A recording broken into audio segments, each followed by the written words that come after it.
What's up, my lovely patrons? And today I'm gonna be bringing you a walkthrough of my gas station scene. So a lot of you guys wanted the walkthrough of this one, so I'm just gonna be posting it here. So I don't really know where to start. Let's start with the car maybe, or let's start with how I modeled the environment actually. So this whole building is just one cube actually, so like this was super easy to make. Like not the whole scene, but the cube. Cube was super easy to make. So I basically did this maybe like that. I hit Control A to apply the scale. You have to do that to be able to bevel. So I made Control B, scrolled a little bit. Yeah, that's basically the base. I also added the roof by extruding like this, adding a inset, dragging it down. We have the roof now. For the little section, this section here that kind of goes out, I just made a loop cut in the middle. I select this using Alt and clicking. I hit extrude, right click and scale. That will scale it out a little bit. For these windows here, it's basically I added a loop cut in the middle like that, and I added another loop cut and scrolled. So now we have the windows, a loop cut down here for the floor thing. Then if you select these two and hit inset, you can inset them like that and inset this as well. So yeah, this is how I modeled the base, kind of. Yeah, and then it's just a matter of decorating it a bunch with all of these small assets. So yeah, a big portion of this is from Ian Hubert's many assets packs he has on his Patreon. I will be releasing a lot of packs also there, so yeah, stay tuned for that. Yeah, so these are from his city pack, city signs and decorations. I don't know what it's called. I basically just drop them in to cover up the bad wall. It's basically just one texture actually. I knew it wouldn't be seen that much, so yeah. Decoration is key, guys. So yeah, this model is from Quixel Bridge. Like if you don't use Quixel Bridge, go watch it, like a tutorial or sign up, I don't know, it's so good. It's free and you get like a bunch of high quality models and textures. And it's really great. I got this from Quixel Bridge for this. Quixel Bridge here too. Yeah. This is from Ian's pipe asset pack, I think. I found it here and I straightened it out. Here, these are just like curves with some with a gray texture. So how I modeled this, I basically just did a cube. Like a lot of things are just cubes. So I did that, and I found this texture, and I just hit U, project from view, and projected this on here. Then I added some extra detail here by extruding it out, Control B, adding a little curve and some of that stuff. Yeah, I also took this stuff and brought it out a little bit.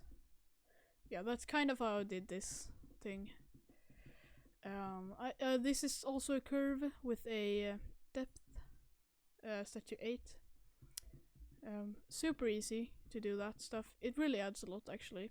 These are also from his pack, a city street pack. They're super useful to just put everywhere. I added these posters. I just googled 7-Eleven posts, add, I don't know, vents. All of this stuff is from Ian Hubert, so yeah, big thanks to him for all of his stuff that he's doing. So yeah, just by decorating this a lot, adding random things to just fill out the space. These are from Quixel Bridge, free models. These are from Ian Hubert's grass pack, or his nature thing. It's very useful to just put in the corners to add some extra grunge to it. This metal shoe cleaning thing is super easy to do. I just added a cube, scaled it down, scaled it like this. So let's see here. Oh my god. Rotate 90 degrees on the set like that. So what you do is you add loop cuts on the edges right there, and then you just add a wireframe modifier and you have it. Super easy. I just slapped some metal textures on there. Yeah. Let's move inside here. So here I used some photo scans from Ian Hubert's photo scan pack just to fill out the scene. This thing is just a mod, like a image I found online of 7-Eleven store, and I just modeled some basic geometry and projected it on there. Also, there are a lot of lights in here to get that hazy and mystic look. Also, to further enhance that, I actually added these cubes here that stream out of the window, and they are basically just mist. So here it's an emission shader with a extremely low value to add some extra haze to the scene. It's actually a very useful technique that I came up myself, believe it or not. So yeah. And over the whole scene there's a big fat mist cube that just adds some haze to it. Yeah, let's walk through the materials here. So this big ground material was actually a big mess, right? Yeah, look at this. So what this is it's 3 materials that are mixed together. So we have material number 1 here, like that. So that's material number 1, and we have material number 2 right here. And we have a material number 3. So they're all mixed together. So this material is just a wet concrete thing, just all wet. And it's mixed with the other two using a noise modifier. So it adds these piles of water. Yeah, here you can see. This is a concrete texture that's not wet. No, it's a mossy texture actually, a mossy kind of destroyed concrete thing. And I mixed that mossy texture with a concrete texture, this guy here, and I mixed them all together to get this final result, and it actually looked pretty good in the final render. Yeah, for the car here, to animate the car wheels, I'm gonna show you guys how to rig car wheels a little quick here. So what you do is you go onto the X or Y axis where the wheels are supposed to rotate, and then you hit add driver. I already have a driver here, so yeah. In the driver, in the expression thing here, you're gonna type a number, either minus or plus, try it out, which one works, and times VIR. There's a great tutorial by Ola of 3D where he explains all this in a little more detail. Then you just set the object type to the empty that's controlling it.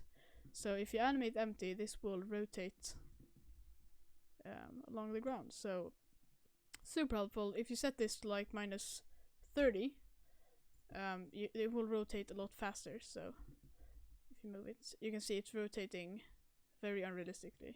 So I'll just put it right there. That's how I animated the wheels. And to get that little extra thingy at the end where it kind of bumps a little bit, like this, it kind of wiggles a little bit. So that's just by animating, setting a keyframe here and moving it a little down here, moving it up a bit and down to get a little more natural look. Now for the camera motion. So a lot of people actually wondered how I did this, and it's not like tracked or anything. It's only done with a few noise modifiers. So in the modifiers tab I have 2 noises. So I have one that is very small movements, it's very shaky, and I have one noise modifier that is very big, like steps. And this is for hand wiggle, like. It adds a lot of detail to the shot.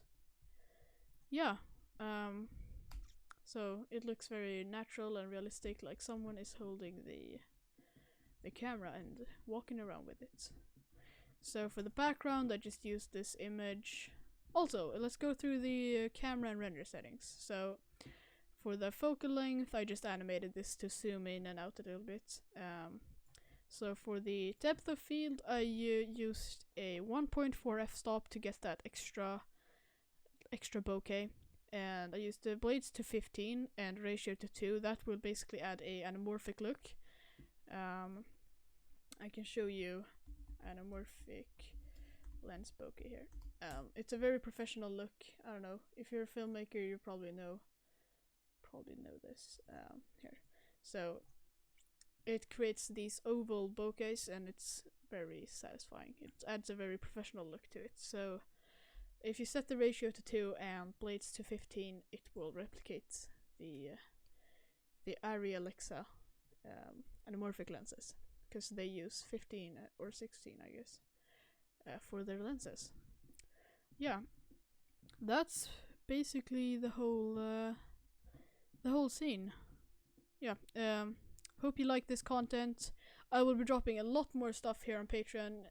Ian really inspired me with all of his stuff there, so yeah. I will be dropping a little small asset pretty soon. It's a sci-fi drone thing that I modeled for my upcoming projects. So yeah, stay tuned for that, and yeah, bye bye.